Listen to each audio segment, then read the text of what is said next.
ओम शांति। अगर आप किसको कमजोरी सुनाएंगे तो वह छिपाएंगे, टाल देंगे। मैं ऐसा नहीं हूं, मैं ऐसा नहीं हूं, टाल देंगे। आप विशेषता सुना, और जितनी विशेषता का वर्णन करेंगे तो उसको स्वयं ही अपनी कमजोरी और ही ज्यादा स्पष्ट अनुभव होगी। आप उसकी विशेषता गाएंगे और उसको लग रहा होगा बस मेरे में तो बड़ी कमजोरी है, तो उसको ऑटोमेटिकली अपनी कमजोरी फील होने लगेगी। तो आपको क्या करना है, दूसरे की विशेषता दिल से देखनी है, तो उसको अपनी कमी कमजोरी भी दिल से फील होने लगेगी। कि उसकी कमी आप उसको बार बार सुनाओ, ये कराने की आपको जरूरत ही नहीं है, क्योंकि आपको बस उसकी विशेषता देखनी है। तो व्यवहार में जब आप लोग आते हो सभी, तो आप यही किया करो। जब तक कमजोरी स्वयं ही अनुभव ना करे तब परिवर्तन नहीं कर सकते। ये बहुत विशेष पॉइंट है कि आप किसी को उसकी कमजोरी बताते हो और आपको लगता है कि ये इसको शायद नहीं पता चली, मैं इसको बता दे, शुभ भावना रखिए, बता देते हैं। लेकिन अगर उसको नहीं दिख रही है, उसमें परिवर्तन नहीं आ सकता। जब तक आप स्वयं रियलाइजेशन नहीं करोगे कि आप में क्या गड़बड़ है, तब तक आप चेंज नहीं हो सकते। लेकिन जब तक इंसान को खुद समझ में नहीं आता कि मुझ में देह अभिमान बहुत है, तब तक वो देह अभिमान को जीत नहीं सकता। ये रियलिटी है।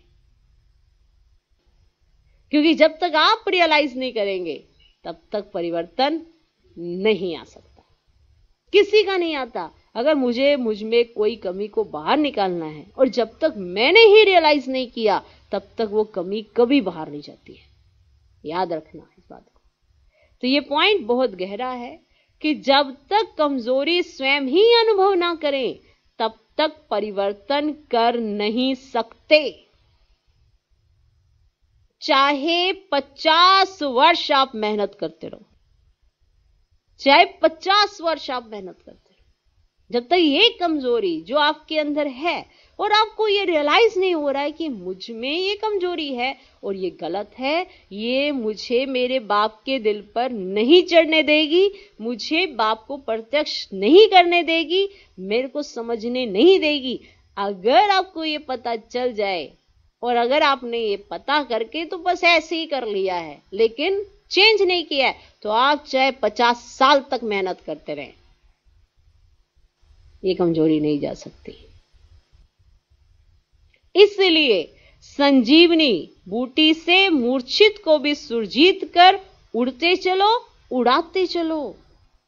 कितनी गहरी बात है, और बहुत सरलता से बाबा ने समझाई है कि आपको क्या करना चाहिए और आपको दूसरों के साथ व्यवहार कैसा करना चाहिए और अपनी चेकिंग कैसे करनी चाहिए, बस और कुछ नहीं। हर कोई कहता है मैं बदलना चाहता हूं, चाहता हूं नहीं, मुझे तो बदलना ही है, क्योंकि ऑलमाइटी अथॉरिटी साथ है। तो आज संगम पे नहीं बदलेंगे तो कब बदलेंगे? आपको लगता है द्वापर कलयुग में बदलेंगे? वहां तो बदलने का सवाल ही नहीं, वहां तो जैसा फ्लो होगा ना बह जाएंगे। जैसा एटमॉस्फेयर की भी पहचान नहीं होगी तो बह जाएंगे। तो बताओ, श्रेष्ठ कर्म करने की समझ तो संगम पर ही मिल रही है ना, बाकी किसी समय नहीं मिलेगी। तो एक जन्म अगर हम परमात्म डायरेक्शन पर नहीं चले तो फिर क्या क्या करेंगे बताओ? एक जन्म मिला है, सिर्फ और सिर्फ एक जन्म, जिसमें आपको सिर्फ और वही करना है जो उनको पसंद आता हो। वो बिल्कुल नहीं करो जो माया आपसे कराए, बस इतनी सी बात है। और जब आपको समझ में आता है कि मुझ में देह अभिमान बहुत है और इसको खत्म करने का मुझे पुरुषार्थ करना है, तो ये कमी आपसे निकल जाएगी, याद रखना, क्योंकि आपने रियलाइज किया है कि मुझ में ये है। ओम शांति।